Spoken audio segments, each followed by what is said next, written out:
So I finally managed to find the time to sit down and watch the Avengers Infinity Wars. It's just an absolutely fantastic film. If you haven't seen it yet, I recommend you go watch it. It's got the kind of plot that just kind of grip you, you know? It's gonna grip you, you know, get it? The thing that gauntlets help you do, yeah? Okay, admittedly, that wasn't one of my better jokes. I'm definitely going to be groaning a whole bunch as I try to edit that in the future. But terrible jokes aside, the thing that really kind of hooks you about this movie is definitely the villain, Thanos. Without getting into too many spoilers, Thanos is an alien from the planet Titan, and his stated goal is to gather all 6 of the Infinity Stones so that way he'd have the power to be able to eradicate half of all life in the universe with just a snap of his fingers. But unlike the comic book version of Thanos, who does this in order to impress the ultimate goth girlfriend, which is, you know, Death herself, movie Thanos does this because arguably the universe has a population problem. There are too many people and too few resources, and eventually the war sparked over that resource scarcity is going to kill all life in the universe, or at least that's how Thanos sees it. So in order to ameliorate that problem, he kills half of the population of every world that he visits. He seeks the gems so that way he'd be able to do this instantaneously on a universe-wide scale and in the way that he deems fair. With the stones, the decision over who lives and dies will be entirely random. Everyone from the universe's richest individuals to its poorest, from its leaders to those who they lead, everyone will have an equal chance at being eliminated. With this, it is nothing but chance. It is cold, it is heartless, but it is fair. True to form, the Avengers aren't having any of that, and the entirety of the movie is dedicated to their attempts at trying to stop Thanos from executing his plan. It's a great movie, and Thanos has an interesting, albeit morally bankrupt, vision that kind of keeps you captivated. But you really don't have to go too deep in the internet before you find some dingus arguing, but hey, he's, you know, got a point. Overpopulation is going to kill all of us unless we do something to put it in check. Which is just wrong. So wrong. I swear, I need that like on a mug or something. That just, you know, perfectly encapsulates my life. But contrary to these people's assertions, Thanos is wrong though. Not just from a moral perspective, but from a logical one too. Everything from the premise to the execution to the outcome is just horribly logically flawed. And today, we're going to talk about how and why. Starting with Thanos' premise, you know, the idea that there are too many mouths to feed in the universe and not enough food to go around, you may be surprised that this idea has actually been around for a while, as in, like, since the late 1700s. In 1798, Reverend Thomas Malthus wrote an essay titled An Essay on the Principle of Population. In it, he argued that populations grow geometrically, with the population effectively doubling every 25 years. However, the means of providing for all these extra mouths, you know, food and water, only increases linearly. By sheer mathematical necessity, the former will outpace the latter, leading to a population collapse. When you look at a graph of the Earth's population over the last couple hundred years, it definitely seems that this rate of increase is a bit too steep to continue indefinitely. But that doesn't necessarily mean that Malthus was right, nor by extension was Thanos. The thing is that Thanos must have been sleeping during his social studies classes, because if he had stayed awake, he would have learned that Malthus's arguments had been repudiated again and again and again. First off, it's not at all clear that the means by which we provide for people, you know, food and water, necessarily has to increase at a linear rate. In fact, if you look at technological advances over the past couple hundred years, you'd find that it's anything far from linear, that food production has been increasing at an absolutely dizzying pace. But that being said, critics are absolutely right to point out that technology is going to ultimately have diminishing returns. There are material limits to things after all, and it's not like we're alchemists with the Philosopher's Stone. We're not able to gather something from nothing. But on the other hand, it's not at all clear that populations have to like explode at some geometric or even faster rate. Research on the topic shows that when states get a better standard of living, the birth rates actually go down. In fact, some countries like Japan are worried that their birth rate isn't high enough, and may not even be meeting the replacement rate, which is the rate with which people have to be born in order for the population size to be maintained. It's also not like the planet is straining to keep up with our nutritional needs. In fact, we currently produce enough food to give every individual on the planet about 3,500 calories a day's worth.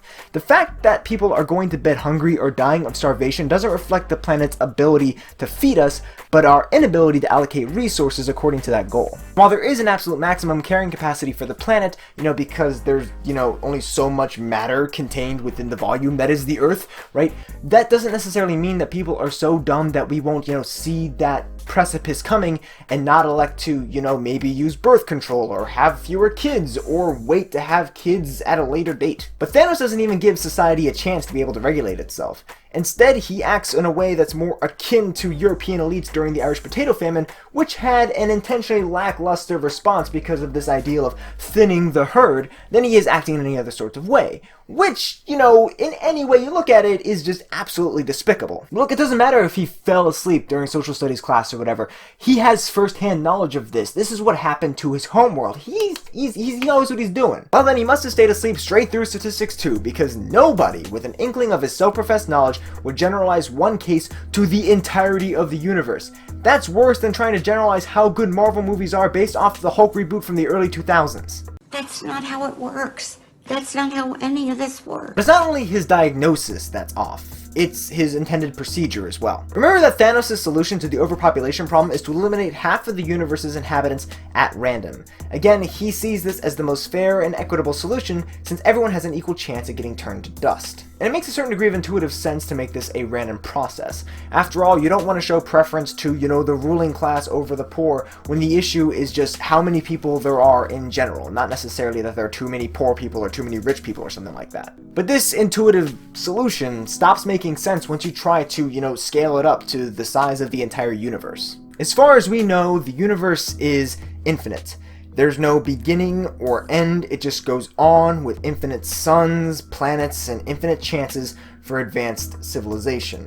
And things like probability starts to get a little weird when you throw infinity into the mix. But before we get to infinity, let's start with a decidedly smaller number, 10. If you were to flip a coin 10 times, how many heads do you think you'll get? Your instinctive answer may be 5, and that's totally understandable. After all, there's a 50% chance of getting heads, and half of 10 is 5. But there's actually a small probability, you know, about this small, that all 10 flips will actually turn out to be heads. Now this is totally a very small probability, but here's the rub. You only need 750 people for there to be more than a 50% chance that one of them had heads on every single one of the 10 flips. Let's up the ante a bit. Let's say it's 25 heads. Now that's definitely a very small probability, but you'll only need 700,000 individuals for there to be a greater than 50% chance that any one of them will have at least gotten all 25 flips to be heads. And while 700,000 individuals is a lot, we have over 100,000 groups of 700,000 individuals on planet Earth alone. The point I'm trying to make here is that even the most unlikely of events become damn near certain as you increase the relevant number of cases. And when you increase that number to infinity, you can drop the damn near. It becomes absolutely certain. So what do you think are the chances that when Thanos snaps his fingers, there's at least one planet where all the males vanish, but none of the females? Or all the females and none of the males? How about a planet where all the people who knew how to farm and produce food just vanished? Or how likely is it that one planet lost no people, but another planet lost too many, and thus are doomed to extinction? All of those things are incredibly unlikely, right? You're thinking of something like 1,000,000 flips of the cosmic coin all ending up on heads. But the thing is that the universe is infinite. No matter how many individuals it would take for that number to become certain, it's guaranteed to have it.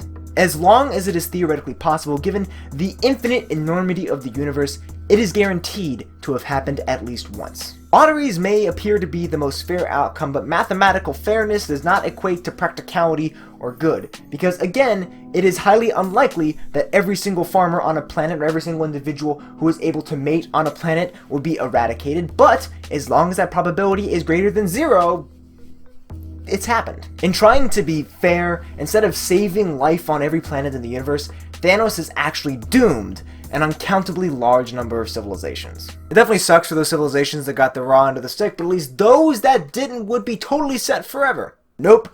Nope. No! And thinking of the outcome, this actually may be the thing that makes the least amount of sense to me. In the eyes of Thanos, the populations are increasing at an incredibly high rate. They are careening out of control. In the words of Malthus, they are increasing at a geometric rate. But killing half the population of each planet doesn't actually change how life biologically operates. It's not like he's going to every planet that this is impacted, or at least those that hadn't been totally wiped out by the laws of probability, and, you know, passing out birth control and warning them to not let their numbers go too high anymore. He says in the movie that once his plan comes to fruition, he will rest, having guaranteed the universe's safety by doing what he sees as the necessary thing.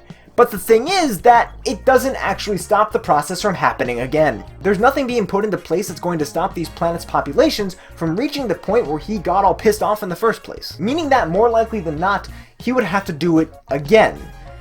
And again. And again.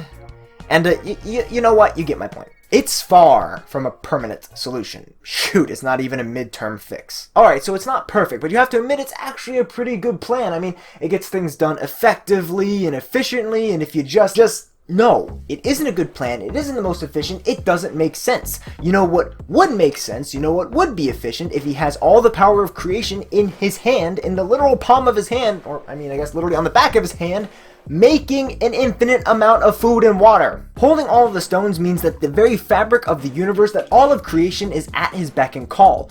Why is it for some people that the obvious next logical step is genocide? Even if we're sticking with this apparent penchant for authoritarianism, why doesn't Thanos just assert himself as the universal despot and make it so that he perfectly allocates the resources such that there are no starving people? Maybe institute something like a one-child policy. Not that that actually worked empirically, by the way, but, you know, doing something like that as opposed to just eradicating all life. Answer: because it's hard and not immediate. It's relatively easy to do something once at the snap of one's fingers and call the job done, especially if it doesn't actually solve the structural issues causing the problem. Despite the fact that Thanos argues that he is the only one with the stomach to do the necessary thing, that he is the one who just has to do this, that this thing has to be done, it doesn't. He doesn't have the strength. He's not doing the wise thing. He's doing the easy thing. Thanos wanted power to be able to have an instantaneous, easy solution.